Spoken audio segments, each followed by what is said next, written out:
Hello everyone, आप सभी का स्वागत है।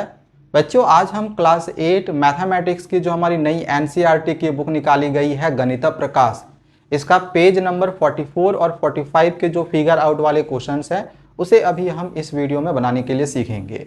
वीडियो को लास्ट तक देखते रहना। चलिए, सबसे पहले हम फर्स्ट क्वेश्चन को समझते हैं। फर्स्ट क्वेश्चन यहाँ पर हमने लिखा हुआ है, find out the unit digit in the value of. यहाँ पर ये जो दिया गया है इसके वैल्यू से जो यूनिट डिजिट आएगा वो हमें फाइंड आउट करना है। अच्छा, यूनिट डिजिट क्या होता है इसके बारे में क्या पता है? जैसे कि हम अगर एक नंबर लिख ले, ये एक नंबर हमने यहाँ पर लिख लिया। अगर आपसे पूछा जाए कि इसका यूनिट डिजिट क्या है तो आप इजीली बोल सकते हो कि ये यूनिट डिजिट 5 है। सबसे लास्ट वाला जो डिजिट होता है उसको कहते हैं हम यूनिट डिजिट। तो इसका यूनिट डिजिट अब हम कैसे निकालें? देखो, ये जो यहाँ पर दिया गया है इसको हम पहले यहाँ पर लिख लेते हैं। 224 डिवाइड है और 4 का पावर 32 है। यहाँ पे एक छोटा सा हिंट दे रखा है कि 4 के जगह पे हम 2 का स्क्वायर ले सकते हैं। 2 2 जा तो 4 ही होता है ना, तो 4 के जगह पे हम 2 का स्क्वायर ले सकते हैं।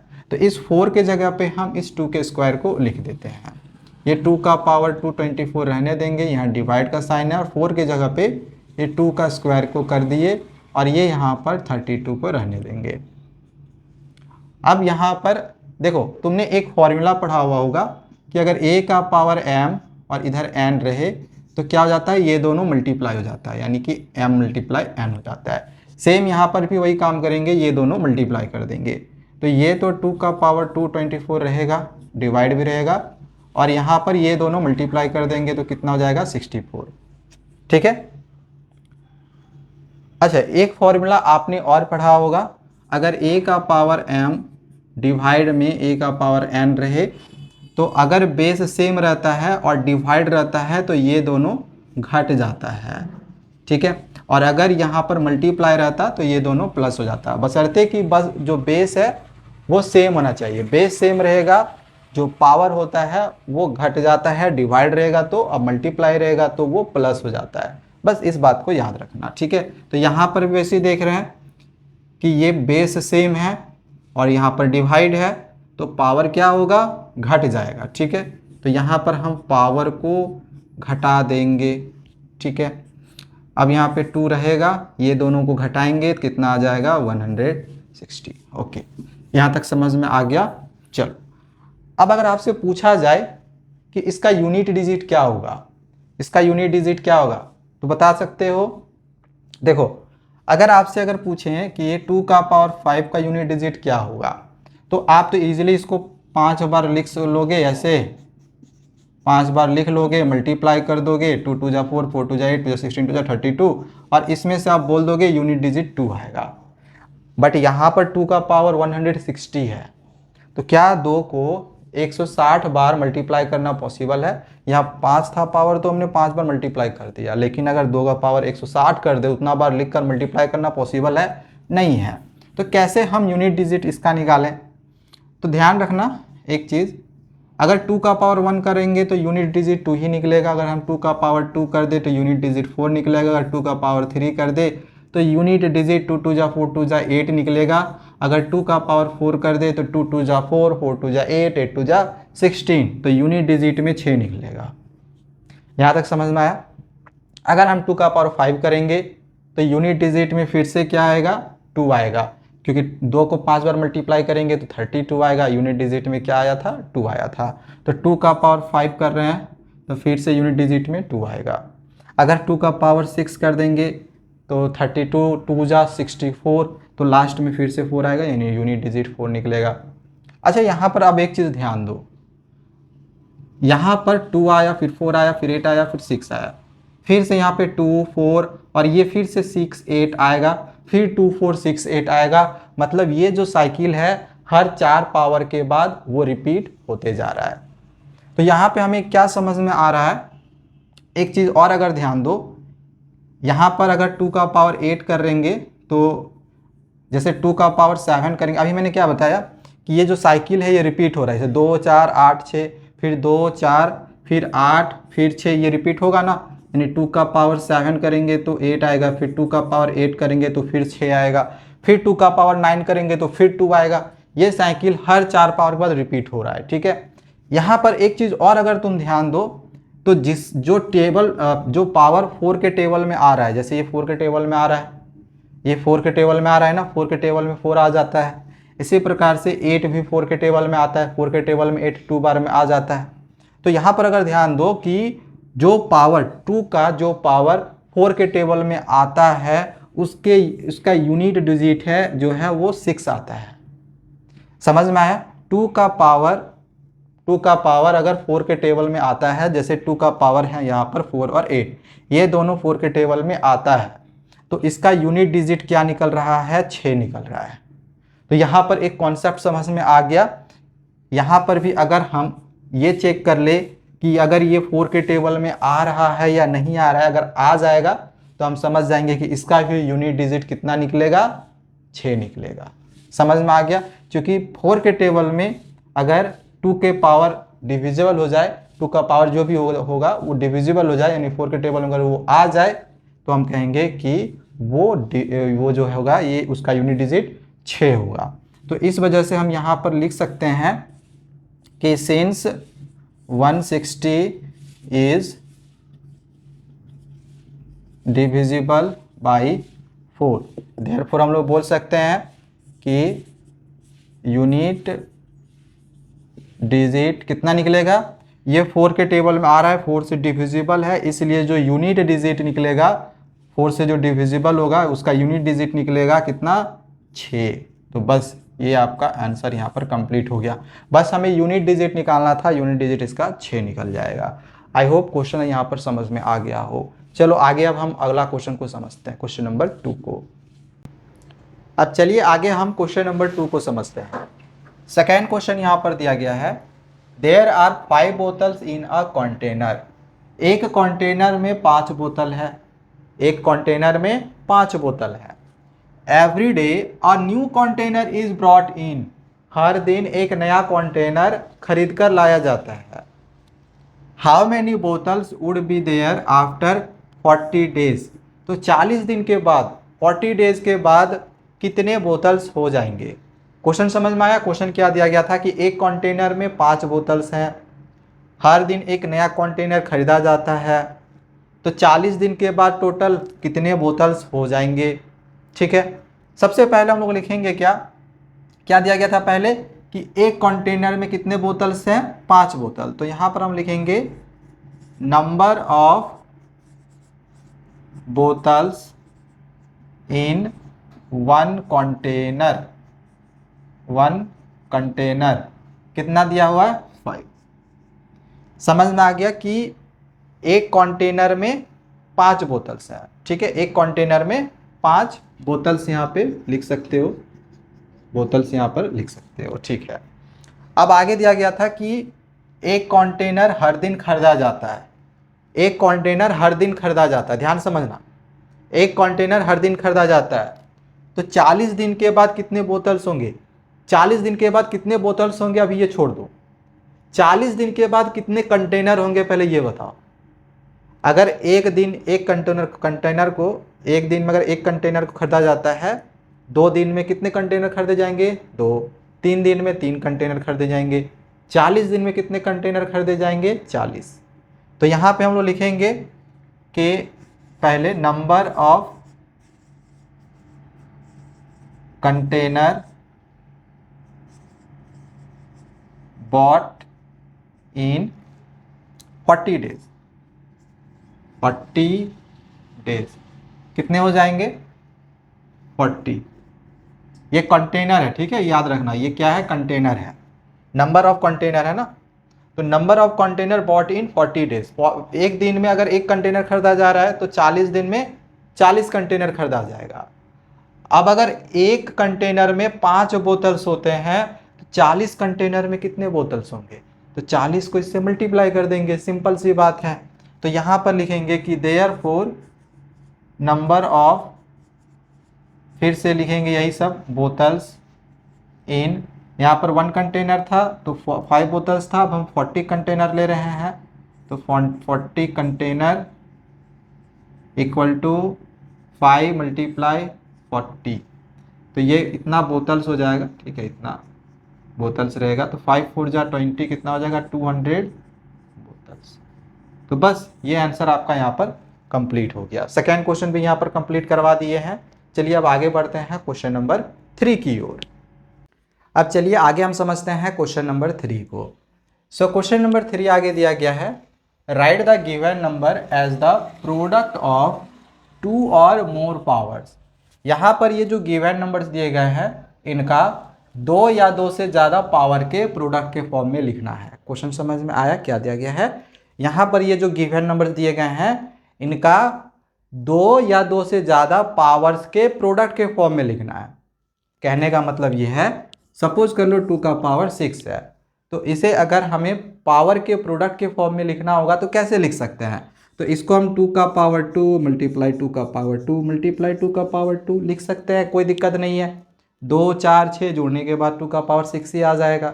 सेम इसी प्रकार से इसको हम ऐसे भी लिख सकते हैं 2 का पावर 3 मल्टीप्लाई 2 का पावर 3। तो यहाँ पर भी 3 3 जोड़ेंगे तो 6 ही आ जाएगा। ठीक है, तो हमने क्या करा, यहाँ पर पावर को प्रोडक्ट के फॉर्म में लिख दिया है। तो क्वेश्चन में बस यही चीज़ दिया है कि यहाँ पर अब ये सब जो क्वेश्चन दिए गए हैं इनको भी पावर के प्रोडक्ट के फॉर्म में लिखो। इसको तुम चाहे 2 बार में, इसको चाहे तुम 2 बार में प्रोडक्ट के फॉर्म में लिखो, चाहे 3 बार में लिखो, चाहे 4 बार में लिखो, लेकिन कम से कम 2 बार में तुमको प्रोडक्ट के फॉर्म में लिखना है। ठीक है, आगे ये भी दिया गया है इन 3 डिफरेंट वेज, 3 अलग अलग तरीके से लिखना है। जैसे एक तरीका से हमने यहाँ पर लिखा, एक दूसरे तरीके से हमने यहाँ पे लिखा, तीसरा तरीका से हम ऐसे भी लिख सकते हैं 2 का पावर 5 मल्टीप्लाई 2 का पावर 1। 5 और 1 जोड़ेंगे तो 6 ही हो जाएगा। तो इस प्रकार से 3 अलग अलग तरीके से तुम्हें लिखने हैं। तो आई होप क्वेश्चन समझ में आ गया हो। अच्छा, यहाँ पर यह भी दे दिया गया कि जो पावर है वो कोई भी इंटीजर्स हो सकता है, तो उस पर फोकस मत करो। इंटीजर्स क्या होगा पता ही होगा, जितने भी पॉजिटिव नंबर्स होते हैं इंक्लूड्स 0, जितने भी निगेटिव नंबर होते हैं ये सब इंटीजर्स कहलाते हैं। ठीक है, अब जैसे क्वेश्चन नंबर 1 हम बनाते हैं। ये तो छोटा क्वेश्चन था, 2 का पावर 6 दे दिए थे तो हमने तुरंत करके दिखा दिया था। बट यहाँ पर 64 का पावर 3 है। अब इसे हम पावर्स के प्रोडक्ट के फॉर्म में कैसे लिखेंगे? तो पहले इसका हमें करना होगा फैक्टर। हम क्या कर लेते हैं, 64 का कर लेते हैं फैक्टर। क्वेश्चन जब बनाएंगे तो इस तरह से फैक्टर करके हम दिखाएंगे भी। ठीक है, ध्यान रखना। तो ये 2 के टेबल में आता है 3 बार में, ये 2 के टेबल में 2 बार में, ये फिर 2 के टेबल में 16 बार में आएगा, ये 2 के टेबल में 8 बार में आएगा, ये 2 के टेबल में 4 बार में आएगा, ये 2 के टेबल में 2 बार में आएगा। फैक्टर करने आता है ना? ठीक है, अब यहाँ पर ये जो 64 का फैक्टर करके आया, कितने 2 आए, 1 2 3 4 5 6, 2 का पावर कितना आया, 6 आया। ठीक है, तो अब यहाँ पर 2 का पावर जो 6 आया इस 64 के जगह पे हम रख सकते हैं। ठीक है, ये यहाँ पर ये 64 का पावर 3 है, तो इस 64 के जगह पे हम 2 का पावर 6 लिख सकते हैं, और इसके ऊपर में जो पावर 3 है वो भी तो रहेगा, इसको हम थोड़ी हटा सकते हैं। समझ में आया? अब ये दोनों मल्टीप्लाई हो जाता है, हमने क्वेश्चन नंबर 1 में भी सीखा है। तो यहाँ पर 2 का पावर कितना हो जाएगा, 6 3 18। अब इसको हम 3 अलग अलग तरीके से लिख सकते हैं। जैसे हमने 2 का पावर 6 को 3 अलग अलग तरीके से लिखा है, इसी प्रकार से इसको भी हम 3 अलग अलग तरीके से लिख सकते हैं। पहला तरीका हम लोग ऐसे लिख सकते हैं, 2 का पावर 9 दे देते हैं, फिर 2 का पावर 9 दे देते हैं, 9 9 18, जोड़ने के बाद 18 आ जाएगा। ठीक है, दूसरा तरीका हो गया, इसका दूसरा तरीका क्या लिख सकते हैं, 2 का पावर हम कुछ भी डाल सकते हैं, 2 का पावर 10 डाल दिए। अब सोचो 2 का पावर और कितना डालेंगे कि 18 होगा, तो 10 में 8 जोड़ेंगे तो 18 हो जाएगा, तो 8 कर देते हैं। एक तीसरा तरीका, चाहो तुम नेगेटिव का भी यहाँ पर एग्जाम्पल ले सकते हो, कोई दिक्कत नहीं है, पॉजिटिव नेगेटिव 0 कोई सा भी एग्जाम्पल ले सकते हो। हम तीसरा तरीका ये भी लिख सकते हैं, 2 का पावर 0, किसी का भी पावर 0 होता है तो उसका वैल्यू 1 ही होता है, और ये हो जाएगा 2 का पावर 18। तो आएगा तो वही आएगा, 2 का पावर 18 ही आएगा, दोनों मल्टीप्लाई करेंगे तो। हम चाहे तो डिफरेंट वे कई तरीके से लिख सकते हैं। ऐसे 3 तरीका लिखना है तो 3 तरीका तो मैंने लिख दिया है, चाहो तो तुम और भी तरीके लिख सकते हो। 2 का पावर 5 डाल देते हैं और यहाँ पे फिर 2 का पावर 13 हो जाएगा। 4 तरीके लिख दिए। तो इसका आंसर हो सकता है वेरी, मतलब हो सकता है क्या, वेरी करेगा। हर एक स्टूडेंट्स के आंसर जो होंगे वो अलग अलग होंगे, अलग अलग इसके आंसर निकलेंगे। ठीक है, तो ये क्वेश्चन नंबर 1 हमने यहाँ पर बनाया। अब 192 को भी बनाते हैं, इसको पहले मिटा लेते हैं। ठीक है, इसको पहले मिटा के सेकेंड क्वेश्चन बनाते हैं। सारे क्वेश्चंस को कॉपी में नोट डाउन करते जाना। सेकेंड क्वेश्चन देखो 192 है, अब इसका भी पहले फैक्टर करना पड़ेगा, तो 192 का यहाँ पर फैक्टर कर लेते हैं। ये भी 2 के टेबल में आएगा, 2 8 जाए 2 सॉरी 2 9 जाए 18 होगा ना, 2 9 जाए 18, यहाँ 1 बच गया, 2 6 जा 12, 2 4 जा 8, 2 8 जा 16, 2 2 जा 4, 2 4 जा 8, ये 12 बार में आएगा, ये 6 बार में जाएगा और ये 3 बार में होगा। तो 192 का जब हमने अभी फैक्टर करा तो क्या आ गया, 2 देखो कितने बार है, 1 2 3 4 5 6, तो इसके जगह पे 2 का पावर 6 लिख सकते हैं। और 3 एक बार है तो 3 हम एक ही बार लिखेंगे, 2 6 बार था, 1 2 3 4 5 6, तो इसीलिए हमने 2 का पावर 6 लिख दिया। 3 एक बार था तो हमने 3 को एक ही बार रहने दिया है। और यहाँ पर 8 है, इसको हम 8 इस तरह से रहने देंगे, ठीक है। अच्छा अब क्या होगा, देखो इसका पावर भी यहाँ पर ये दोनों मल्टीप्लाई हो जाता है, पावर मल्टीप्लाई होता है, इतना पता है ना।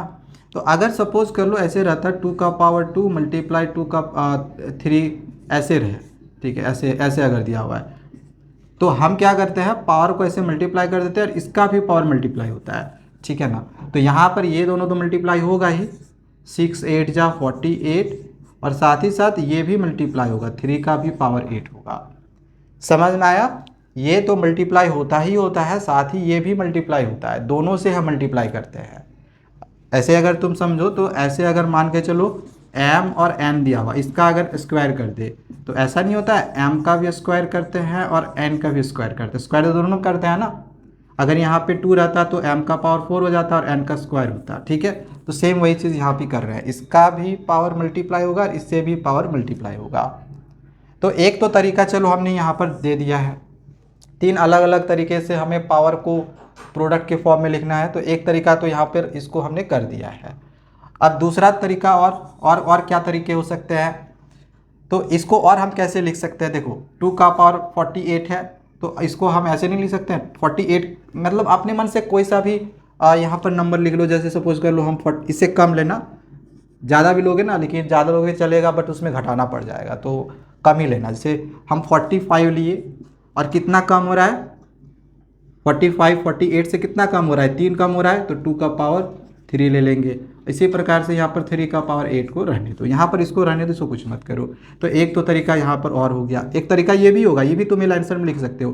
3 अलग अलग तरीके से हमें पावर को प्रोडक्ट के फॉर्म में लिखना है, तो एक तरीका ये हो गया, दूसरा तरीका ये हो गया, और भी तरीके हो सकते हैं, ठीक है। और तरीके भी यहाँ पर मैं लिख दे रहा हूँ। अब क्या कर रहे हैं, 3 को भी हम अलग अलग कर दे रहे हैं, ठीक है। चलो इसको भी यहाँ पर रहने दिए, इसको भी अलग अलग कर सकते हैं, इसको भी 3 का पावर 2 कर दिए और 8 में 2 गया तो 6, तो यह 3 का पावर 6 हो गया।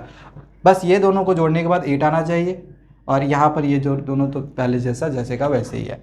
तो यहाँ पर देखो इसी नंबर को हम 4 बार यहाँ पर मल्टीप्लाई करके लिख दिए हैं। यहाँ पर बोला था कि क्वेश्चन में कि 2 या 2 से ज़्यादा बार कम से कम पावर का प्रोडक्ट के फॉर्म में लिखना है, तो 2 बार तो यहाँ पर हो गया, ये 3 बार हो गया, 4 बार हो गया, 5 बार भी कर सकते हो, 6 बार भी कर सकते हो। तो 3 एग्जाम्पल टोटल यहाँ पे हो गया। एक एग्जाम्पल और दे देते हैं, फिर से इसी को हम देखते हैं, यहाँ से भी लिख सकते हो, कोई दिक्कत नहीं है। चलो इसी को देखते हैं, 2 का पावर इस बार हम 40 कर देते हैं, ठीक है। तो 40 में और 8 जोड़ेंगे तो 48 होगा, तो यहाँ पर 8 हो गया और यहाँ पर 3 का पावर 8 हो गया। एक तरीका और भी हमने कर दिया। तो अपने मन से जितने चाहो उतने तरीके से इसको तुम पावर के प्रोडक्ट के फॉर्म में लिख सकते हो। समझ में आ गया होगा। चलो इसको भी मिटाते हैं अब हम। ऐसे 3 ही तरीका करना था, बट हमने यहाँ पे बहुत सारे तरीके तुमको बता दिया है।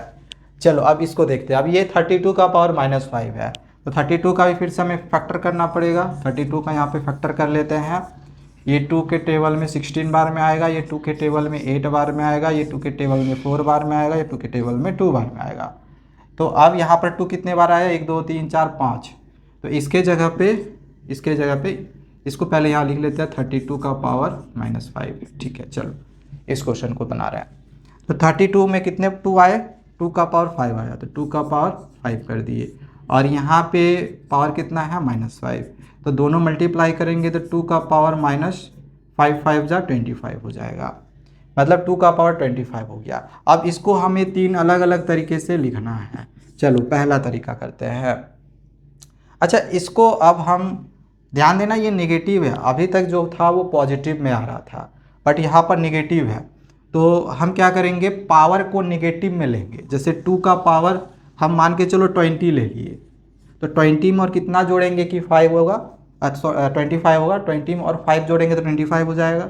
तो यहाँ पर 2 का पावर -5 लेना है, +5 मत लेना, +5 कर दोगे तो गलती हो जाएगा। +5 तब लेना जब इसको 30 करोगे, तब माइनस प्लस माइनस करेंगे तो 25 आएगा, -25।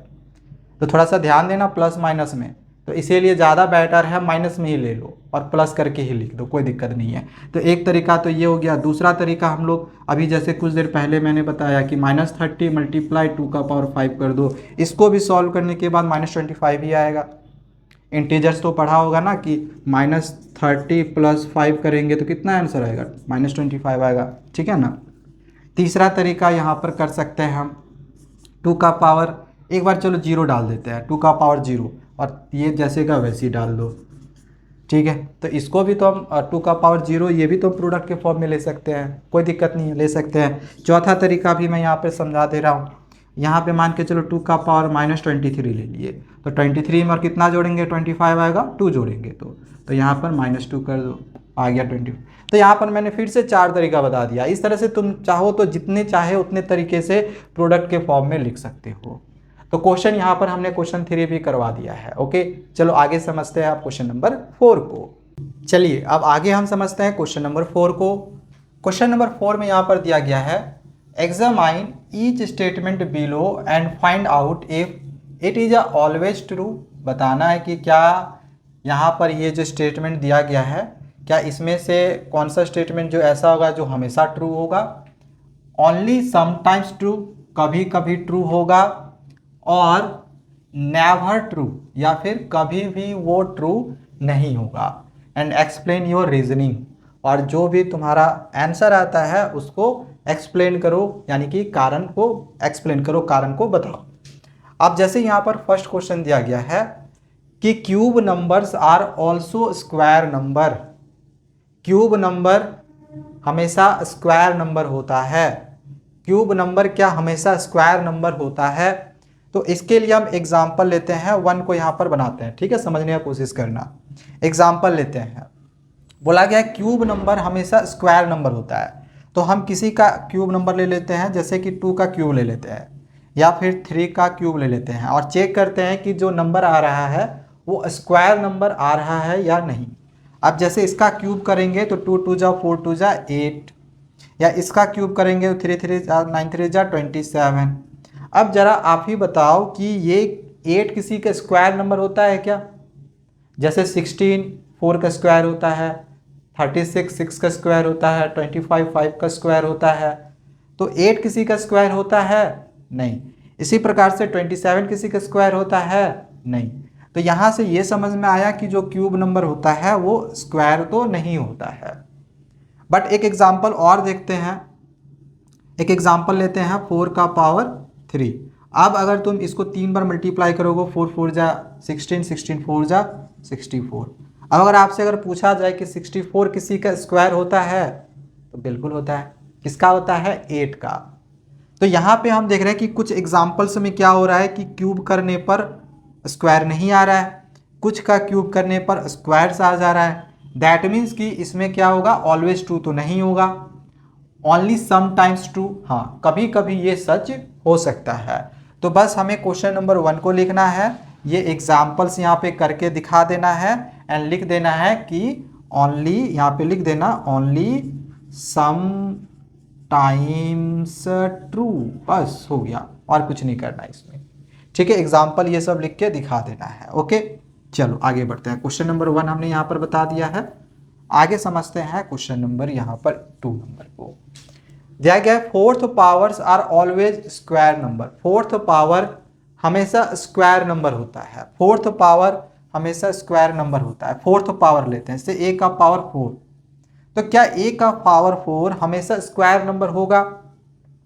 तो इसको हम ऐसे नहीं लिख सकते हैं, a का स्क्वायर, तो 4th पावर स्क्वायर नंबर तो हो रहा है, 4th पावर स्क्वायर नंबर हो रहा है। अब a के जगह पे तुम कोई सा भी नंबर लेके देख लो, 2 लो 3 लो 4 लो 5 लो, जो चाहे वो मन ले लो, तो उसका जो फोर्थ पावर कर लो, एक जगह पे कोई भी नंबर लो तो उसका स्क्वायर का स्क्वायर हो सकता है। तो फोर्थ पावर स्क्वायर नंबर होता है, हमेशा ट्रू है।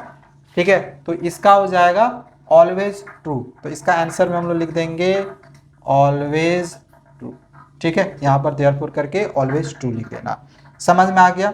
चलो आगे बढ़ते हैं।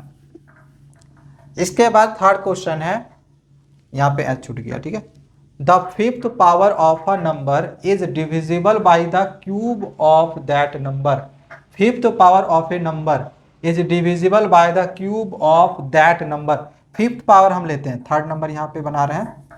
बोला गया फिफ्थ पावर, तो किसी का भी फिफ्थ पावर ले लो, किसी भी नंबर का फिफ्थ पावर, ए का पावर हम 5 ले लिए।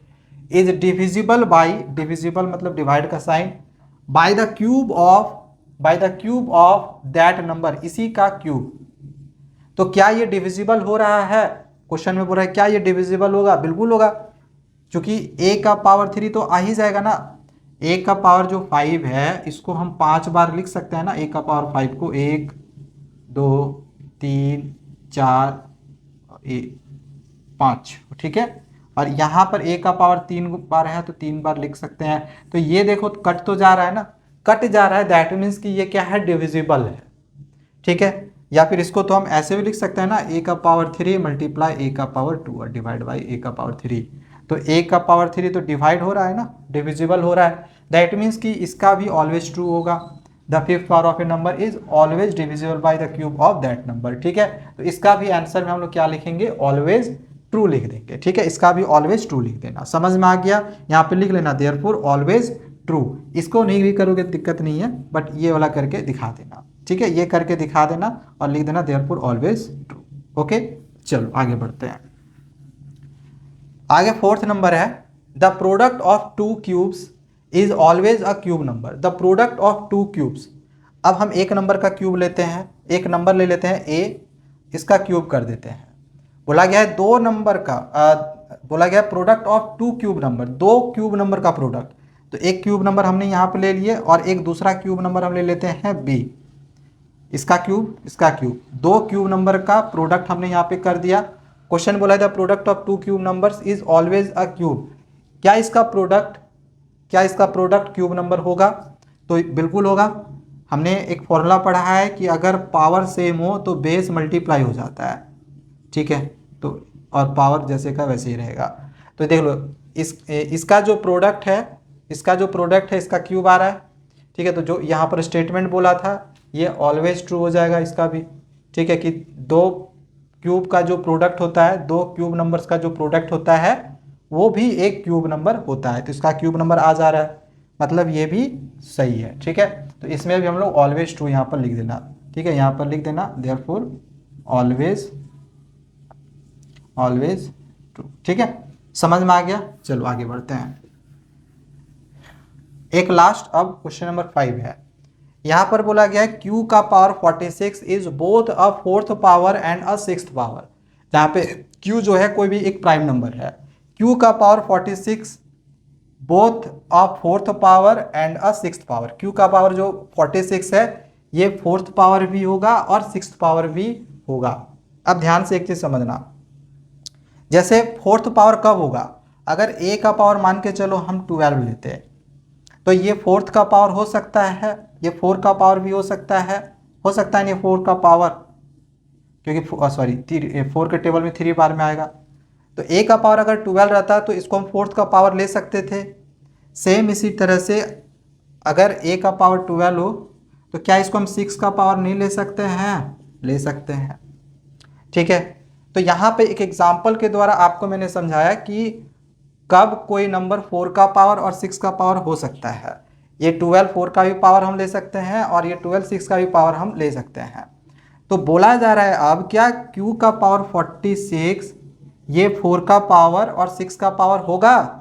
क्या ये 4 के टेबल में आता है? नहीं आता है। क्या ये 6 के टेबल में आता है? नहीं आता है। तो ये नहीं हो सकता है।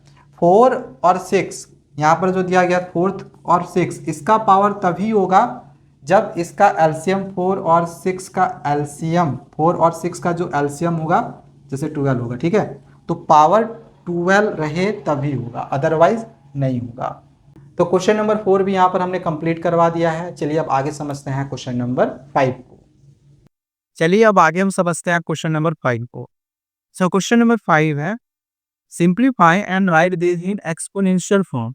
इसको पहले सिंप्लीफाई करना है, सिंप्लीफाई करके फिर से एक्सपोनेंशियल फॉर्म में लिख देना है।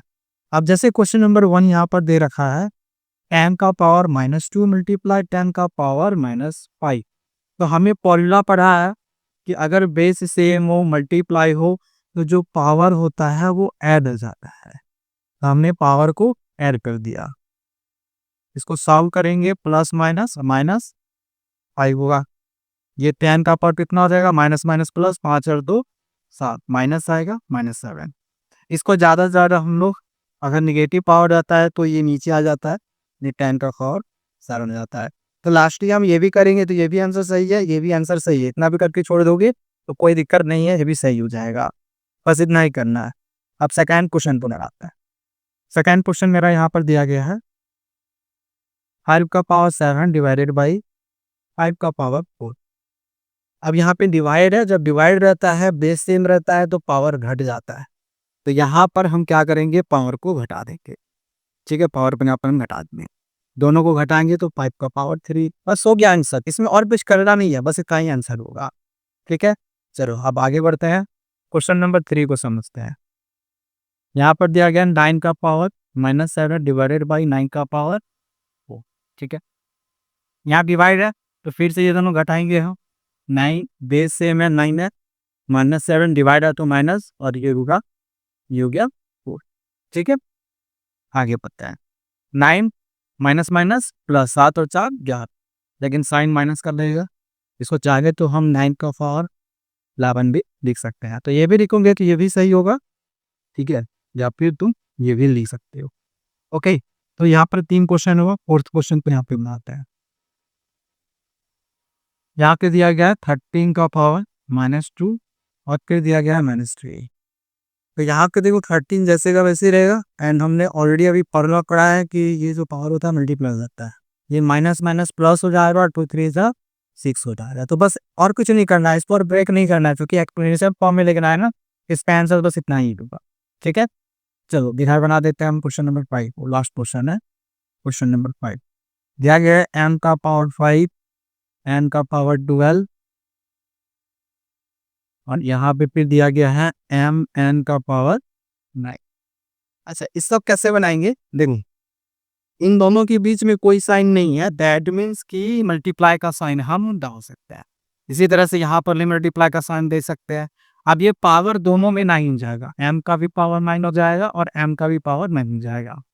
अब m वाला हम प्लस कर सकते हैं, ये 5 और 9 को हम प्लस कर सकते हैं, और n वाला को हम अलग से प्लस करेंगे। ठीक है, प्लस 9, m वाला प्लस करेंगे कितना होगा, 9 और 5 14, और n वाला को प्लस करेंगे तो कितना आ जाएगा, 21। तो बस हो गया आंसर, n का पावर 14 और n का पावर 30। तो क्वेश्चन नंबर 5 पे हमने यहाँ पर कंप्लीट कर दिया है। चलिए आगे क्वेश्चन नंबर 6 को समझते हैं। सो अब आगे यहाँ पर क्वेश्चन नंबर 6 दिया गया है if 12 का स्क्वायर इक्वल टू 144 तो व्हाट इज, तो इन सब का वैल्यू क्या होगा। 12 का स्क्वायर दे रखा है कि 12 का स्क्वायर 144 होता है, तो इनका वैल्यू क्या होगा।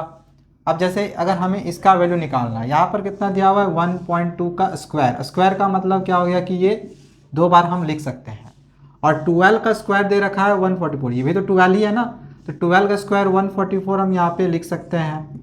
अब पॉइंट गिनना है, पॉइंट इसमें देखो इसके बाद कितने डिजिट हैं, 1, इसमें पॉइंट के बाद कितना डिजिट है, 1, टोटल कितना हो गया 1 और 1 2, यानी कि इधर से 2 डिजिट के पहले बस हमें पॉइंट लगा देना है। तो 1 2 डिजिट के पहले हम पॉइंट लगा देंगे, तो 1.44 इसका आंसर हो जाएगा, 1.44। समझ में आया। अब जैसे यहाँ पर है 0.12 का स्क्वायर, तो अगर हम 0.12 को 2 बार लिख ले, 0.12 को 2 बार लिख ले, तो 12 का जो स्क्वायर होगा वो तो दे रखा है 144 फिर से यहाँ पर। ओके, अब यहाँ पे पॉइंट के बाद 2 डिजिट है, यहाँ पर भी पॉइंट के बाद 2 डिजिट है, तो टोटल 2 2 4 हो गया, 2 2 4 हो गया, तो 1 2 3 और 1 हम 0 डाल दिए, 4 हो गया, 1 2 3 4। और यहाँ पे पॉइंट लगा देंगे, ठीक है। तो इसका जो आंसर हो जाएगा, पॉइंट के पहले अपने मन से एक जीरो लगा सकते हैं, तो 0.0144 इसका आंसर हो गया, ठीक है। चलो आगे बढ़ते हैं। अब यहाँ पे देखो, यहाँ पर 0.012 दिया गया है, 0.012, इसको दो बार लिख लेते हैं 0.012। तो 12 का स्क्वायर फिर से 144 रहेंगे, ठीक है। ये जो 12 का स्क्वायर है ये तो 144 ये रहेगा ही रहेगा। अब देखो यहाँ पे पॉइंट के बाद कितने डिजिट है, 3, यहाँ पे पॉइंट के बाद कितने डिजिट है, 3, तो 3 और 3 6 हो गया। तो यहाँ पे फिलहाल 1 2 3 है, 4 5 6 डिजिट हो गया। इसके पहले पॉइंट कर देंगे, पॉइंट के पहले अपने मन से एक जीरो लगा देंगे। तो इसका आंसर ये हो गया 0.000144। समझ में आ गया। चलो आगे बढ़ते हैं। अब यहाँ पर 120 का स्क्वायर है, तो 12 का जो स्क्वायर है वो तो 144 दे रखा है, और 0 स्क्वायर है मतलब 0 दो बार लिखेंगे, तो यहाँ पर 0 को दो बार लिख दिए। तो बस ये क्वेश्चन यहाँ पर कंप्लीट हो गया। क्वेश्चन नंबर 6 को भी कंप्लीट कर दिए हैं। चलिए बढ़ते हैं आगे क्वेश्चन नंबर 7 की ओर। अब आगे यहाँ पर क्वेश्चन नंबर 7 दिया गया है, circle the numbers that are same. इसमें से जो भी सेम होगा उसको सर्किल करना है। अब जैसे यहाँ पर 2 3 के फॉर्म में है, इसको भी चलो 2 3 के फॉर्म में पहले ले आते हैं। अब 6 को हम 2 × 3 लिख सकते हैं। ये जो 6 है इसको हम 2 × 3 लिख सकते हैं ना, 2 3 जा तो 6 ही होगा। तो 6 के जगह पे हम क्या करते हैं, यहाँ पर 2 × 3 कर देते हैं, ठीक है। पावर 4 है, पावर 4 लगा दिए, मल्टीप्लाई 3 का पावर 2 है, तो ये हो जाएगा 2 का पावर 4 मल्टीप्लाई 3 का पावर 4 मल्टीप्लाई 3 का पावर 2। एंड हमें पता है मल्टीप्लाई होता है पावर ऐड हो जाता है, 3 का पावर यहाँ पे ऐड हो जाएगा, तो यहाँ पे 3 का पावर कितना हो जाएगा 6। तो इसके बदले मेरे पास ये वाला यहाँ पर आया है, ठीक है। यहाँ पे 6 का पावर 10 दिया हुआ है। यहाँ पे इसी प्रकार से इसको भी 2 और 3 के फॉर्म में पहले कर लेते हैं, ब्रेक कर लेते हैं। तो 18 को हम कैसे लिख सकते हैं, 18 को 2 × 3 × 2 3 6 6 3 18 लिख सकते हैं। तो यहाँ पे 3 का 2 × 3 का स्क्वायर आ जाएगा, तो इसको हम इसके जगह पे लिख लेते हैं, 2 × 3 का स्क्वायर 18 की जगह पे लिखते हैं, ओके। तो इस 18 की जगह पे 2 × 3 का स्क्वायर लिख सकते हैं, और इसका स्क्वायर लगाना है, स्क्वायर लगा दिए। यहाँ भी 6 को भी हम 2 × 3 कर सकते हैं, और स्क्वायर लगा दिए। अब ये 2 का स्क्वायर हो जाएगा, मल्टीप्लाई ये 2 2 जा 3 का पावर 4 हो जाएगा, मल्टीप्लाई 2 का पावर 2 हो जाएगा, मल्टीप्लाई 3 का पावर 2 हो जाएगा। समझ में आया। 2 का पावर 2, 3 का पावर 2 2 जा 4, 3 का पावर 4 हो गया, 2 का पावर 2 हो गया, 3 का पावर 2 हो गया। अब बस पावर को सेम मतलब ऐड कर दो, जिसका इसका भी बेस सेम है। जैसे यहाँ पर 2 2 ये मिल रहा है, इसके पावर को ऐड कर देंगे, 2 2 4, 2 का पावर 4 हो गया। इसी प्रकार से यहाँ पर 3 के भी पावर को ऐड कर देंगे, 4 और 2 6, 3 का पावर 6 हो गया, ठीक है। तो इसके बदले में मेरा यहाँ पर ये वाला टर्म आया है, और यहाँ पर तो ये 6 का पावर 24 दिया हुआ है। अच्छा, अगर इसको हम 2 3 के फॉर्म में चेंज करेंगे तो 2 का पावर 10 और 3 का पावर 10 होगा, और इसको अगर हम 2 और 3 के फॉर्म में 10 करेंगे चेंज करेंगे तो 2 का पावर 24 और 3 का पावर 24 होगा। तो हमने पूरा सॉल्व कर लिया है। अब बस हमें ये समझना है कि इसमें से कौन कौन सा सेम आ रहा है। देखो 2 का पावर 4 और 3 का पावर 6 कहाँ है, कहीं है कि नहीं, एक बार चेक करो। तो 2 का पावर 4 और 3 का पावर 6 यहाँ पर है, ये देख लो यहाँ पर आया है, ये देख लो यहाँ पर आया है। 2 का पावर 4 3 का पावर 6, 2 का पावर 4 3 का पावर 6, तो 2 का पावर 4 3 का पावर 6। तो यहाँ से क्या क्या समझ में आया कि ये वाला इक्वल, ये वाला इक्वल, और ये भी इक्वल है, ये वाला भी इक्वल है। तो हमें सर्कल करना था उन नंबर्स को जो सेम था, तो हम बस इन नंबर्स को सर्किल कर देंगे। और चाहो तो इसको यहाँ पर जैसे मैंने सॉल्व करके दिखाया है कि ये कैसे ये आया है, ये तुम यहाँ पर करके दिखा सकते हो, तुम्हारी मर्जी है। मैंने सॉल्व भी यहाँ पर करके दिखा दिया है। समझ में आ गया, क्वेश्चन समझ में आ चुका है, क्वेश्चन नंबर 7। चलिए आगे अब हम समझते हैं क्वेश्चन नंबर 8 को। तो अब आगे यहाँ पर क्वेश्चन नंबर 8 दिया गया है, identify the greater number in each of the following. यहाँ पे 3 क्वेश्चन दिया गया है, तीनों में से बताना इन दोनों में से ग्रेटर कौन सा है, या फिर इन दोनों में से ग्रेटर कौन सा है, या फिर इन दोनों में से ग्रेटर कौन सा है। इसको आप दो तरीके से बना सकते हो। पहला तो तरीका यही है कि इसको 3 बार लिख दो, इसको 4 बार लिख दो और देख लो कौन सा बड़ा है। अब जैसे अगर 4 का पावर 3 है तो 4 को अगर हम 3 बार लिख दें तो ये हो जाएगा 4 4 जा 16, 4 जा 64। इसी प्रकार से अगर हम 3 का पावर 4 ले लें तो 3 को 4 बार लिखेंगे, 1 2 3 4, इसको मल्टीप्लाई करेंगे, 3 3 जा 9, 3 जा 27, 3 जा 81। अब अगर आपसे पूछे कि 64 बड़ा है कि 81 बड़ा है तो आप बोल दोगे कि भैया 81 बड़ा है। तो हम समझ सकते हैं कि ये बड़ा है, 3 का पावर 4 बड़ा है। ठीक है, तो यहाँ पे तो हम लिख लेंगे कि 3 का पावर 4 इज ग्रेटर। तो एक तो तरीका ये है कि पावर को ब्रेक करके कर लो। इसी प्रकार से यहाँ पर भी 2 का पावर 8 बार लिख दो, 8 का स्क्वायर कर लो, जितना भी होगा देख लेना दोनों में से बड़ा कौन सा आ रहा है। अब इसमें अगर तुम करोगे तो फिर फंसोगे। चलो इसका तो 100 का स्क्वायर कर सकते हैं, 10,000 आ जाएगा, लेकिन इसका तुम 100 बार लिख कर क्या मल्टीप्लाई कर पाओगे? नहीं।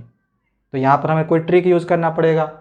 तो ट्रिक ये है, अगर तुम इन सारे नंबर्स को ध्यान से देखो तो यहाँ पर देखो इसका जो बेस है इसके पावर में है और इसका जो पावर है इसका यहाँ बेस में है। तो जब कभी भी नंबर्स ऐसे हो कि पावर इसका बेस में हो, मतलब इसका बेस इसके पावर में हो और इसका पावर इसके बेस में हो, ऐसा अगर नंबर हो तो जिसका पावर ज़्यादा रहता है ना, जिसका पावर ज़्यादा रहता है वही ग्रेटर होता है। समझ में आया? मतलब देखेंगे दोनों में से पावर किसका ज़्यादा है, इसका पावर ज़्यादा, इसका पावर 3 है, इसका पावर 4 है, तो ये ज़्यादा है, इसीलिए देखो ये ग्रेटर हुआ था। इसी प्रकार से यहाँ पर भी देख लो पावर कौन सा ज़्यादा है, ये यहाँ पे देखो ये 2 है, इसका बेस में यहाँ 2 है, इसका पावर में यहाँ 2 है, इसका पावर यहाँ 8 है, इसका बट यहाँ बेस में 8 है, तो फिर यहाँ से उल्टा आ रहा है। यानी इसमें भी देखेंगे कि जो ग्रेटर पावर होगा वही ग्रेटर होगा, मतलब जो बड़ा पावर होगा, ये बड़ा पावर है, ये बड़ा पावर है, 8 और 2 में से बड़ा ये है 8, यानी कि ये ग्रेटर होगा। तो डायरेक्टली यहाँ पे हम लिख सकते हैं 2 का पावर 8 इज ग्रेटर। समझ में आ गया? तो देखो ट्रिक हमें समझ में आया तो हम बहुत इजीली बना दिया, अब हमें बार बार मल्टीप्लाई करने का ज़रूरत भी नहीं पड़ रहा है। इसी प्रकार से यहाँ पर भी है, इसमें देखो 100 है, यहाँ पे इसका पावर 100 आ गया, इसका यहाँ पे पावर में 2 है, इसका यहाँ बेस में 2 आ गया। अब देखेंगे दोनों में से पावर किसका बड़ा है, इसका पावर बड़ा है, मतलब कि ये मेरा ग्रेटर होगा। तो यहाँ पे लिख देंगे कि 2 का पावर 100 इज ग्रेटर। बस इसमें और कुछ नहीं करना है, ये तुम्हारा पूरा आंसर यहाँ पर मैंने कंप्लीट करवा दिया है। क्वेश्चन नंबर 8 कंप्लीट हो गया। आगे समझते हैं अब हम क्वेश्चन नंबर 9 को। अब आगे यहाँ पर क्वेश्चन नंबर 9 दिया गया है, a dairy plans to produce 8.5 billion packets of milk in a year. एक डेयरी है, वो प्लान कर रही है कि वो एक साल में 8.5 billion packets of milk produce करेगी। एक डेयरी है, वो प्लान कर रहा है कि एक साल के अंदर में वो 8.5 बिलियन मिल्क के पैकेट को वो प्रोड्यूस करना चाहती है। They want a unique ID code, जिसके लिए उसे एक यूनिक आईडी कोड चाहिए प्रत्येक पैकेट के लिए। प्रत्येक पैकेट के लिए वो एक यूनिक आईडी कोड चाहता है। 8.5 बिलियन मिल्क के पैकेट को बनाना चाहता है और हर पैकेट के लिए उसे एक यूनिक आईडी कोड चाहिए। If they choose to use the digits, अगर वो 0 से 9 तक के डिजिट्स को चूज़ करे, 0 1 2 3 4 5 6 7 8 9 ये सब डिजिट्स वो चूज़ करे, तो how many digits should the code consist of. तो वो जो कोड होगा जो कि वो मिल्क के पैकेट में वो डालेगा, तो वो कोड कितने डिजिट्स का होना चाहिए, वो कोड कितने डिजिट्स का होना चाहिए। अब इसको जानने के लिए एक चीज़ यहाँ पर समझना, अगर if the code has 1 digit, अगर कोड सिर्फ 1 डिजिट का रहता, अगर कोड सिर्फ 1 डिजिट का हो, अगर कोड सिर्फ 1 डिजिट का हो तो 10 का पावर 1 कोड्स जनरेट होगा, 10 का पावर 1 कोड्स जनरेट होंगे।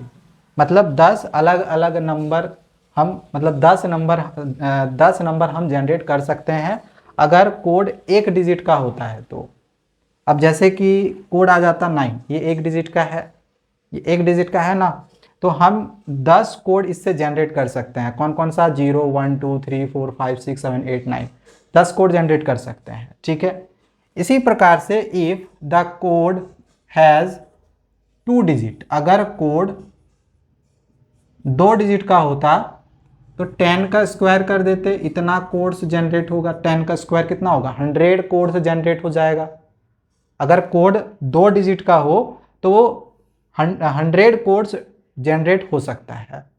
ठीक है, इसी प्रकार से आगे हम लोग बोल सकते हैं कि अगर कोड 3 डिजिट्स का हो तो 10 का पावर 3 कोड्स जनरेट होगा, मतलब 1000 कोड्स जनरेट हो जाएंगे।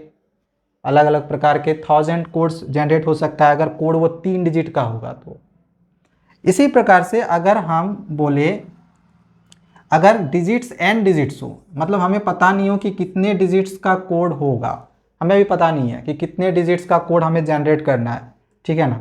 तो यहाँ पर 10 का पावर 1 कोड्स जनरेट 10 का पावर n कोड्स जनरेट्स हो जाएगा, 10 का पावर n कोड्स जनरेट हो जाएंगे। ठीक है, यहाँ तक समझ में आया। अच्छा, हमें पता कैसे चलेगा कितने डिजिट्स के कोड यहाँ पर हमें प्रोड्यूस करना है, कितने डिजिट्स का कोड हमें लेना है। तो यहाँ पे क्वेश्चन में दे रखा है, देखो 8.5 बिलियन, कितना दे रखा है 8.5 बिलियन। अच्छा, 8.5 बिलियन में कितने डिजिट्स आएंगे, 8.5 बिलियन थोड़ा गिन के देखते हैं, लगभग 8.5 बिलियन है। ठीक है, तो 8.5 बिलियन को थोड़ा सा हम गिनने का कोशिश करते हैं। इंटरनेशनल सिस्टम पढ़ा हुआ होगा, ones, tens, 100,000, 10,000, 100,000, million, 10 million, 100 million और फिर आता है बिलियन। तो बिलियन में मेरा 8.5 बिलियन है, इसीलिए 8 लिख देते हैं और इसके बाद हम यहाँ पर 5 कर देते हैं। 8, ये हो गया 8.5 बिलियन, ये हो गया 8.5 बिलियन। इसमें टोटल कितने डिजिट्स आए, 1 2 3 4 5 6 7 8 9 10, मतलब कि हमें 10 डिजिट के नंबर की ज़रूरत होगी। समझ में आ गया, हमें कितने डिजिट्स के नंबर की ज़रूरत होगी, 10 डिजिट्स के नंबर की ज़रूरत होगी। तो यहाँ पे हमने लिखा था कि if the code has 1 digit, अगर कोड 1 डिजिट का होगा तो 10 कोड बनाया जा सकता है। अगर 2 डिजिट का कोड होगा, अगर 2 डिजिट का कोड होगा तो 10 10 जा 100 कोड्स बनाया जा सकता है। तो इसमें तो मेरा 10 डिजिट आया ना, इसमें मेरा 10 डिजिट आया था। तो अगर हम 10 डिजिट कर दे, अगर 10 डिजिट का कोड हो, अगर 10 डिजिट का कोड हो तो 10 का पावर 10 कोड्स हम जनरेट कर सकते हैं। मतलब लगभग यहाँ पर कितना हो जाएगा, इसका 10 का पावर 10 लगभग 1 बिलियन हो जाएगा। ठीक है, लगभग 1 बिलियन हो जाएगा। ओके, लगभग 1 बिलियन कोड हम जनरेट कर सकते हैं। तो इस प्रकार से हम 8.5 बिलियन कोड जनरेट कर सकते हैं। तो एट द एंड हम यहाँ आंसर में फाइनली लिखेंगे, जैसे क्वेश्चन में बोला गया था कि how many digits should the code consist of, तो वो जो कोड है कितने डिजिट्स का होना चाहिए, लिखेंगे कि देयरफॉर द कोड कंसिस्ट, एक मिनट, कंसिस्ट ऑफ 10 डिजिट। बस ये वाला लिख देंगे, यहाँ तक तुम्हारा आंसर यहाँ पर कंप्लीट हो गया। ये क्वेश्चन नंबर 9 अभी हमने समझा दिया है। आगे समझते हैं अब हम क्वेश्चन नंबर 10 को। तो आगे यहाँ पर क्वेश्चन नंबर 10 दिया गया है, 64 इज स्क्वायर नंबर। 64 जो है ये एक स्क्वायर नंबर है, किसका स्क्वायर नंबर है, 8 का, एंड अ क्यूब नंबर, और ये एक क्यूब नंबर भी है 4 का। मतलब 4 को 3 बार मल्टीप्लाई करेंगे तो 64 आ जाएगा, और 8 का स्क्वायर करेंगे, 8 को 2 बार मल्टीप्लाई करेंगे तो भी 64 आएगा। तो आगे क्वेश्चन है कि are there other numbers that are both squares and cubes, क्या आगे और भी कोई ऐसा नंबर है, क्या और भी कुछ ऐसे नंबर्स हैं जो स्क्वायर्स भी हो और क्यूब्स भी है, क्योंकि जो 64 है ये स्क्वायर्स भी है 8 का और 4 का क्यूब भी है। तो क्वेश्चन में वही पूछा गया, क्या और भी कोई ऐसे नंबर हैं जो इसका स्क्वायर भी हो और वो क्यूब भी हो। फिर आगे क्वेश्चन दिया गया है कि इज़ देयर अ वे, अगर कोई ऐसा तरीका है तो to describe such numbers in general, तो जनरली इसको तुम डिस्क्राइब करो। ठीक है, वैसे नंबर्स को डिस्क्राइब करो। तो सबसे पहली चीज़ तो ये कि हाँ ऐसे नंबर हैं, वो नंबर कौन कौन से हैं आगे मैं बताऊँ। इससे पहले हम लोग लिखेंगे आंसर में कि यस देयर आर, यहाँ पे ई छूट गया है, ठीक है, इसको थोड़ा सा यहाँ सुधार लेना, THERE कर लेना। Yes there are other numbers that are both squares and cubes, और भी नंबर्स हैं जिसका स्क्वायर्स और क्यूब दोनों हो सकते हैं या होते हैं। जैसे कि वो नंबर कौन कौन से है, एग्जाम्पल हमने यहाँ पर लिखा हुआ, जैसे वो नंबर 1 है, 64 है, 729 है, 4096 है। तो पहला यहाँ पर जो क्वेश्चन बोला गया था कि क्या और भी नंबर्स हैं जिसका स्क्वायर और क्यूब दोनों होता हो, तो हाँ वो है 1, 64, 729 और 4096। तो अब क्वेश्चन दिया गया था कि इज़ देयर अ वे, अगर कुछ ऐसा है तो उसको डिस्क्राइब करो, ये नंबर कौन से हैं और ये कैसे हमें पता चलता है। तो याद रखना कि अगर किसी का भी पावर हम 6 करते हैं, जैसे 1 का पावर अगर हमने 6 करा, तो ये जो नंबर हमें मिलता है, जैसे ये जो 1 हमें नंबर मिला, ये स्क्वायर नंबर भी होगा और क्यूब नंबर भी होगा। इसी प्रकार से अगर हमने 2 का पावर 6 कर दिया, तो जो भी इसका आंसर आएगा, 2 को अगर हम 6 बार मल्टीप्लाई करेंगे तो 64 आएगा। तो ये स्क्वायर्स भी होगा और ये क्यूब भी होगा। इसी प्रकार से 3 का अगर हम पावर 6 ले लेते हैं, यानी 3 को 6 बार मल्टीप्लाई करते हैं तो 729 आएगा, और ये स्क्वायर्स भी है और क्यूब भी है। किसका स्क्वायर है, ये 27 का स्क्वायर है, ठीक है, और ये 9 का क्यूब है। इसी प्रकार से हम 4 का पावर 6 ले रहे हैं, तो ये भी स्क्वायर भी होता है और क्यूब भी होता है। तो ये भी हमें समझ में आ गया कि पावर 6 लेने पे स्क्वायर्स और क्यूब्स आ जाते हैं। तो बस हमें आगे डिस्क्राइब करने के लिए बोला गया था, तो हम लोग क्यों ये हो रहा है, क्योंकि छठा पावर लेने पे स्क्वायर और क्यूब्स होता है। वही चीज़ हम यहाँ पे लिखेंगे कि numbers that are both squares and cubes are sixth power. Sixth power जो होता है वो स्क्वायर्स और क्यूब्स होता है। तो बस ये क्वेश्चन यहाँ पे कंप्लीट हो गया। आगे समझते हैं क्वेश्चन नंबर 11 को। सो आगे अब यहाँ पर क्वेश्चन नंबर 11 दिया गया है, a digital locker has an alpha numeric. एक डिजिटल लॉकर है जिसके पास अल्फ़ा न्यूमरिक है। अल्फ़ा न्यूमरिक का मतलब होता है कि जिसमें डिजिट्स और लेटर्स दोनों, जैसे कि यहाँ पर तुम देख सकते हो कि इसमें डिजिट्स भी हैं, ये डिजिट्स भी हैं और ये लेटर्स भी हैं। आगे दिया गया है कि ये जो डिजिट्स या फिर जो भी लेटर है, ये इसका लेंथ कितनी है, 5। यहाँ पर तुम देख लो ये कितने डिजिट का है, 5 डिजिट का है। देख लो यहाँ पर 1 2 3 4 5 है ना। तो वही यहाँ पर कुछ एग्जाम्पल्स कोड्स का दे रखा है, यहाँ पे कुछ एग्जाम्पल्स कोड्स का दे रखा है। तो क्वेश्चन पूछा जा रहा है कि how many such codes are possible. तो कितने ऐसे कोड्स पॉसिबल्स होंगे। यहाँ पर 3-4 एग्जाम्पल दिए हुए हैं, बट इसमें टोटल कितने कोड्स पॉसिबल होंगे ये आपको यहाँ से बताना है। अब देखो सबसे पहली चीज़ तो ये कि इंग्लिश अल्फ़ाबेट में टोटल कितने लेटर्स होते हैं, 26 लेटर्स होते हैं। मतलब ए से जेड तक में टोटल 26 लेटर्स होते हैं। और मतलब 0 से 9 तक में टोटल 10 डिजिट्स होता है, इतना पता ही होगा। यानी अगर हम इन टोटल काउंट कर लें, इनको अगर हम काउंट करें तो टोटल कितने आ जाएंगे, 36। तो यहाँ पे वही चीज़ आगे हमने यहाँ पे काउंट कर दिया total. So for each character there are, प्रत्येक कैरेक्टर के लिए टोटल कितने चॉइसेस हमारे पास होंगे, 36 चॉइसेस होंगे प्रत्येक कैरेक्टर्स के लिए। प्रत्येक कैरेक्टर्स के लिए 36 चॉइसेस होंगे। तो अब जैसे क्वेश्चन पूछा गया था कि कितने ऐसे कोड्स पॉसिबल हैं, तो यहाँ पे हम लोग लिखेंगे कि कोड हैज़ 5 कैरेक्टर्स। जो कोड है वो कितने कैरेक्टर का है, 5। ठीक है, 5 कैरेक्टर्स का ही है। हमने अभी गिन के भी दिखाया था, सारे में देखो ये 5-5 कैरेक्टर्स के हैं। तो कोड जो है 5 कैरेक्टर का है, वही लिखा हुआ यहाँ पर, code has 5 characters and each can be any of the 36। और वो जो पाँचों होंगे वो इन 36 में से, 36 चॉइसेस में से कोई सा भी हो सकता है। तो जब हमें टोटल नंबर ऑफ़ कोड्स निकालने के लिए बोला गया हो, जैसे यहाँ पर टोटल नंबर ऑफ़ कोड्स कितने होंगे निकालने के लिए बोला गया था, तो यहाँ पे हमने 36 को बस 5 पर मल्टीप्लाई करा हुआ है और यहाँ पे 36 का पावर 5 कर दिए हैं। ठीक है, आप चाहो तो 36 को 5 बार मल्टीप्लाई करके भी लिख सकते हो, जो कि वो काफ़ी बड़ा नंबर होगा। तो मैं रिकमेंड यही करूँगा कि आंसर इतना ही छोड़ देना। ठीक है, चाहो तो मल्टीप्लाई करके लिख सकते हो, बट आंसर इतना ही तुम्हारा कंप्लीट होगा। सो नेक्स्ट अब आगे क्वेश्चन नंबर 12 दिया गया है, the world wide population of सीप। 2014 के अनुसार जो सीप की वर्ल्ड वाइड पॉपुलेशन थी वो लगभग 10 का पावर 9 थी। And that of goats is same, और गॉड का भी सेम वही है, 10 का पावर 9 ही। What is the total population of sheep and goats. तो टोटल पॉपुलेशन सीप और गॉड का क्या होगा, इनमें से चूज़ करना है, इनमें से क्या होगा। तो चलो निकाल के देख लेते हैं टोटल पॉपुलेशन सीप और गॉड्स का क्या होता है। तो सबसे पहले यहाँ पर अगर हम सीप की पॉपुलेशन की बात करें तो दिया गया है 10 का पावर 9, इसी को यहाँ पे लिख लिया, सीप पॉपुलेशन इक्वल टू 10 का पावर 9। गॉड का भी सेम यही है, तो गॉड पॉपुलेशन का भी 10 का पावर 9 रहने दिए हैं। अब हमें यहाँ पर टोटल पॉपुलेशन निकालना था शीप और गॉट दोनों का, दोनों को जोड़ देंगे। तो टोटल पॉपुलेशन शीप और गॉट दोनों को जोड़ दिए हैं, तो टोटल कर रहे हैं, दोनों को जोड़ रहे हैं। शीप का भी पॉपुलेशन 10 का पावर 9 था और गॉट का भी पॉपुलेशन 10 का पावर 9 था।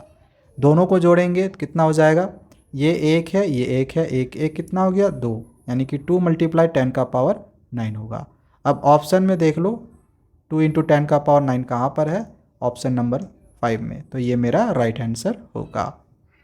नेक्स्ट अब आगे क्वेश्चन नंबर 13 है, calculate and right the answer in scientific notation. इसको कैलकुलेट करना है और इसके आंसर को साइंटिफिक नोटेशन में लिखना है। अब जैसे क्वेश्चन नंबर 1 दिया गया है कि if each person in the world has 30 pieces of cloth, यदि इस पूरी दुनिया में प्रत्येक पर्सन के पास 30 पीसेज ऑफ क्लॉथ हो, यानी कि हर इंसान के पास 30 कपड़े हो, तो find the total number of pieces of cloth. तो टोटल नंबर ऑफ पीसेज पूरे वर्ल्ड में कितने होंगे। अब देखो प्रत्येक पर्सन के पास कितने क्लॉथ्स है 30, हमें निकालना है पूरा वर्ल्ड वाइड क्लॉथ कितना होगा, टोटल क्लॉथ पूरा वर्ल्ड वाइड कितना होगा। तो इसके लिए तुम्हें ये पहले पता होना चाहिए कि पूरे वर्ल्ड वाइड की पॉपुलेशन है वो कितनी है, जो कि यहाँ पर गिवन नहीं दी गई है। तो हम एज्यूम कर लेते हैं कि जो वर्ल्ड वाइड पॉपुलेशन है वो 8 × 10 का पावर 9 है, ये अप्रॉक्स 10 बिलियन के आसपास में है, ठीक है। और पर पर्सन जो क्लॉथ्स है, पर पर्सन के पास जो क्लॉथ्स है वो कितने हैं 30 हैं। तो टोटल क्लॉथिंग के लिए हम क्या करेंगे, ये जो वर्ल्ड की पॉपुलेशन है और पर पर्सन के जो क्लॉथ्स हैं इन दोनों को मल्टीप्लाई करेंगे। तो इनको देखो हमने यहाँ पर मल्टीप्लाई करा है, मल्टीप्लाई करें तो ये दोनों को मल्टीप्लाई करें तो कितना हो जाएगा 240, 8 3 = 24 और ये 10 का पावर 9 ऐसे ही जैसेगा वैसे रहेगा। अब इसे हमें साइंटिफिक नोटेशन में भी देखो यहाँ पर लिखने के लिए बोला गया। तो साइंटिफिक नोटेशन के लिए क्या करते हैं, हम एक डिजिट के बाद यानी कि यहाँ पर पॉइंट लगाते हैं, 2 के बाद पॉइंट लगाएंगे। तो 2 के बाद अगर हम पॉइंट लगाएंगे तो इसके बाद कितने डिजिट आ रहे हैं 2 डिजिट, तो यहाँ पर 2 और बढ़ जाएगा, मतलब 2 और 0 बढ़ जाएगा, ठीक है। तो 2 बढ़ा देंगे तो कितना हो जाएगा 9 और 2 11, इसीलिए यहाँ पर देखो 10 का पावर 11 हो गया, यहाँ पे 10 का पावर 11 हो गया और यहाँ पर 2.4 हो गया। यहाँ पे तुम 0 लिख भी सकते हो, नहीं भी लिख सकते हो, बट स्टैंडर्ड फॉर्म में क्या होता है 0 हम नहीं लिखते हैं, ठीक है, मतलब 0 हम साइंटिफिक नोटिफिकेशन में नहीं लिखते हैं। सो राइट आंसर तुम्हारा यही रहेगा, ठीक है, 2.4 × 10 का पावर 11। अब आगे क्वेश्चन नंबर 2 दिया गया है, there are about 100 million bee colonies in the world. पूरे वर्ल्ड में 100 मिलियन बी की कॉलोनी है, तो find the number of honey bees. तो number of honey bees total कितने होंगे, if each colony has about 50,000 bees. अगर प्रत्येक कॉलोनी में, अगर एक कॉलोनी में 50,000 बीज हैं, अगर एक कॉलोनी में 50,000 बीज हैं, तो 100 मिलियन कॉलोनीज़ में टोटल नंबर ऑफ हनी बीज कितने होंगे। तो सिंपल है, 100 मिलियन को हम 50,000 से मल्टीप्लाई कर देंगे। तो सबसे पहले यहाँ पर देखो लिखा हुआ है कॉलोनीज़ कितने हैं 100 मिलियन है। अच्छा 100 मिलियन को हम ऐसे भी लिख सकते हैं 1 × 10 का पावर 8, चूँकि मिलियन में 8 0 होता है इसीलिए यहाँ पर 10 का पावर 8 हो गया। और 20 पर कॉलोनी कितने हैं 50,000, तो यहाँ पर 4 0 आ रहा है इसलिए 10 का पावर 4 कर दिए। अच्छा टोटल 20 कितने होंगे, तो दोनों को मल्टीप्लाई करना पड़ेगा, दोनों को देखो यहाँ मल्टीप्लाई कर रहे हैं 1 × 10 का पावर 8 और 5 × 10 का पावर 4, मल्टीप्लाई कर लो, ये 1 5 × 5 हो गया और ये पावर ऐड हो जाएगा यहाँ पर 10 और 4 12, 10 का पावर 12 हो गया। तो इसका भी आंसर यहाँ पर कंप्लीट हो गया। आगे इसमें क्वेश्चन नंबर 3 दिया गया है, the human body has about 38 trillion bacterial cells. Human के बॉडी में लगभग 38 ट्रिलियन बैक्टीरियल सेल्स होते हैं या फिर हैं, ठीक है।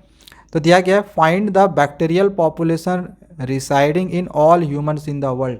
तो पूरे वर्ल्ड में जितने भी ह्यूमन हैं सारे का मिला के कितने बैक्टीरियल पॉपुलेशन होंगे, कितने बैक्टीरियल पॉपुलेशन है ये फाइंड आउट करो।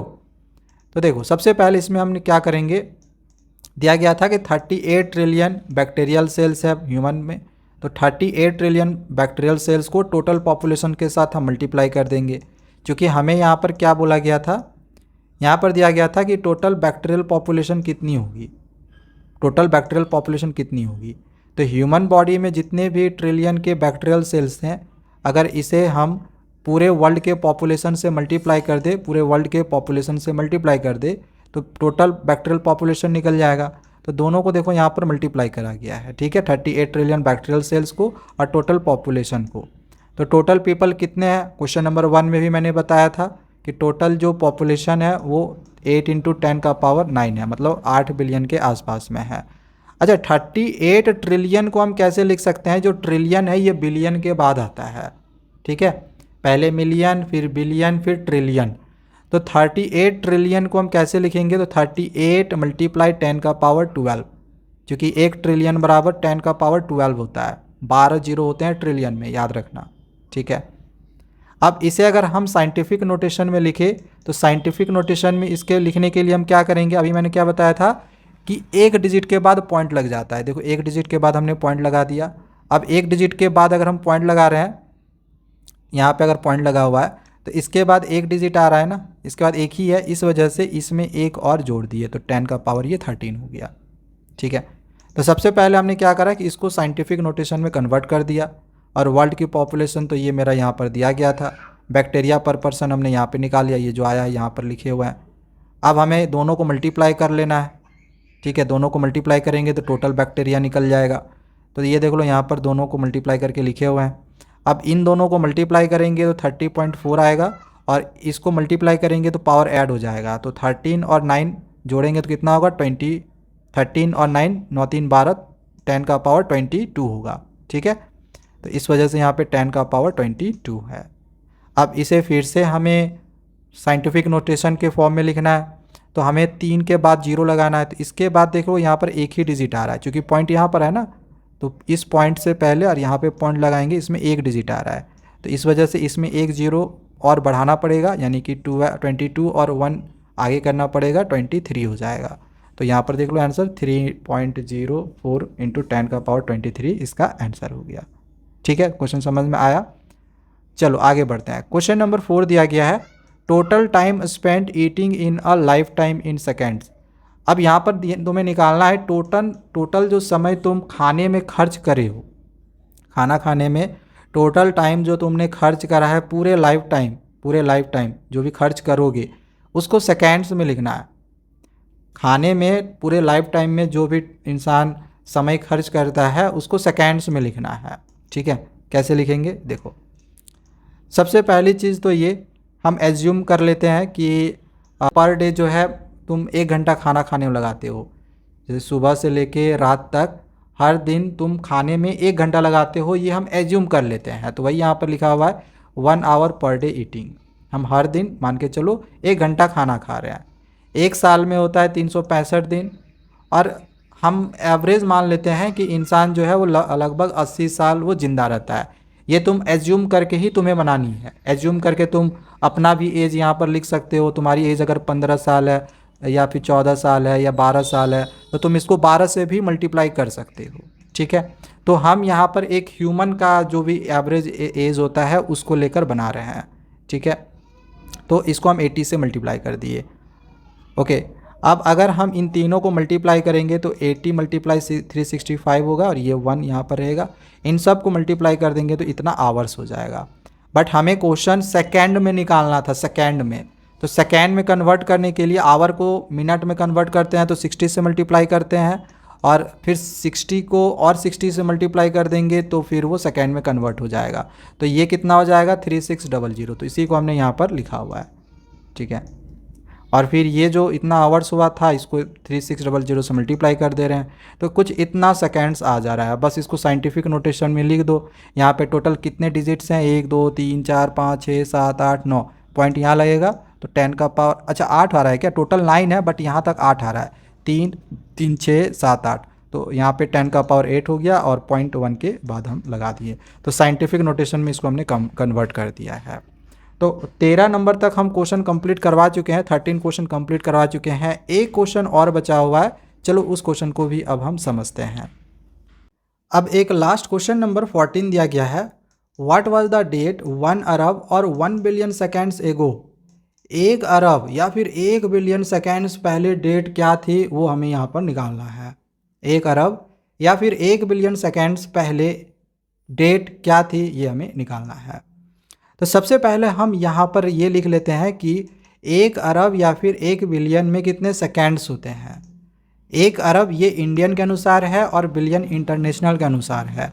अगर यहाँ पे काउंट करो 1s 10s 100 1000 10,000 100,000 million 10 million 100 million और फिर आता है बिलियन। तो देखो ये 1 बिलियन हो गया। इसी प्रकार से अगर आप इंडियन के अनुसार काउंट करो तो वो 1 अरब आ जाएगा। तो 1 अरब या फिर 1 बिलियन बराबर इतने जीरोज़ होते हैं, इतने सेकेंड्स होते हैं। ठीक है, अब हम 1 साल में कितने सेकेंड्स होता है वो निकाल लेंगे और फिर ये वाला और साल वाला दोनों को डिवाइड कर देंगे, इससे ईयर निकल जाएगा टोटल।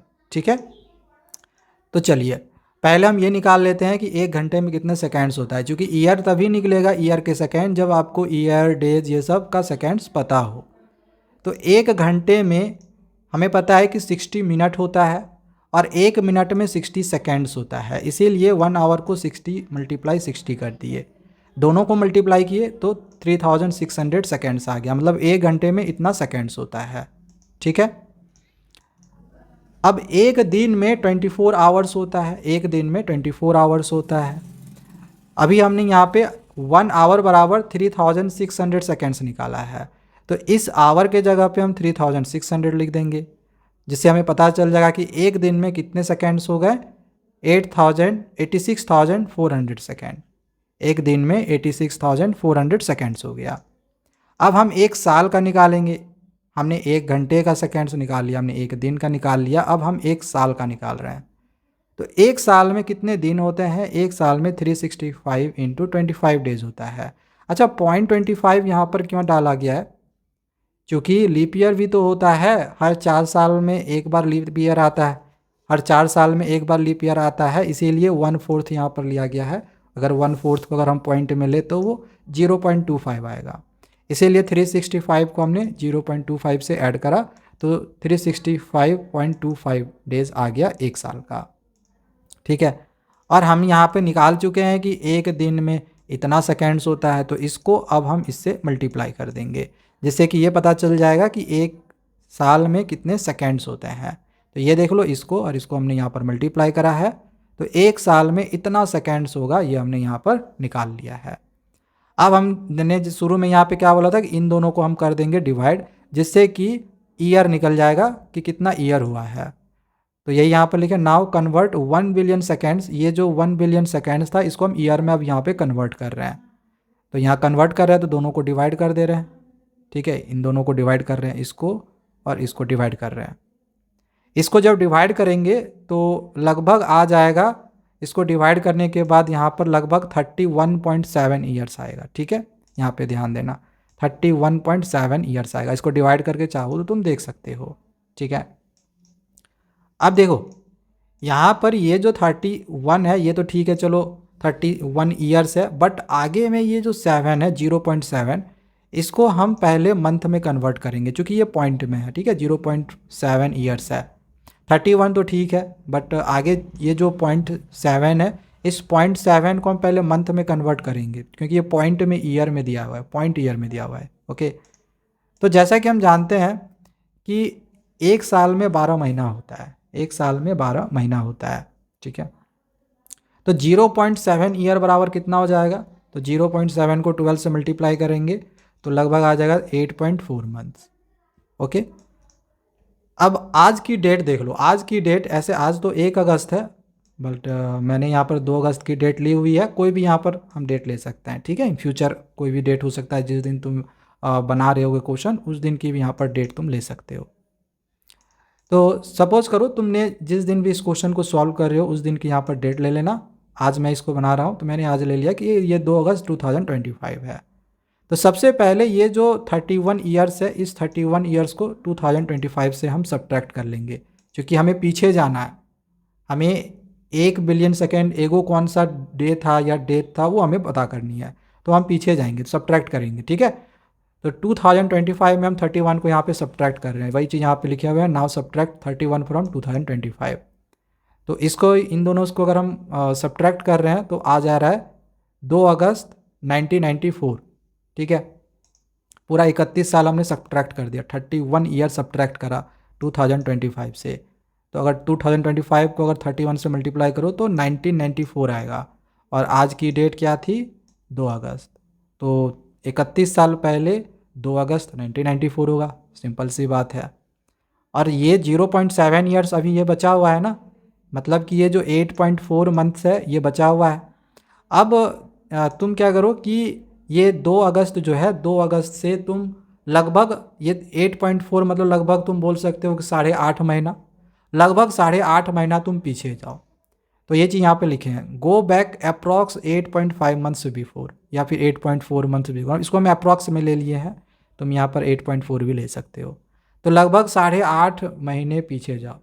तो अगर तुम 8.5 महीने पीछे जाओगे ना, 8 महीना तुम अगर सब्ट्रैक्ट कर लो, जैसे अगस्त तक तो लगभग ये 8वां महीना होता है, तो तुम्हारा ऐसे ही 8 घट जाएगा, दिसंबर आ जाएगा, फिर से वहाँ पे 15 दिन घटा दो तो नवंबर आ जाएगा। ठीक है, तो अराउंड ये तुम्हारा मिड नवंबर के आसपास में आएगा। वो 93 होगा। ईयर कौन सा होगा? 93। अब 94 नहीं होगा, क्योंकि ये पिछला साल पीछे और चला गया है। ठीक है, तो ये ईयर क्या हो जाएगा? 1993 हो जाएगा। तो हमें यहाँ पर ये चीज़ समझ में आ गया कि 1 अरब या फिर 1 बिलियन सेकेंड्स पहले कौन सा डेट होगा? वो होगा मिड नवंबर।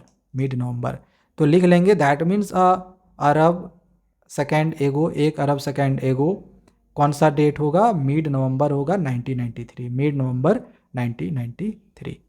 तो सारे क्वेश्चन आंसर्स हमने यहाँ पर कंप्लीट करवा दिए हैं।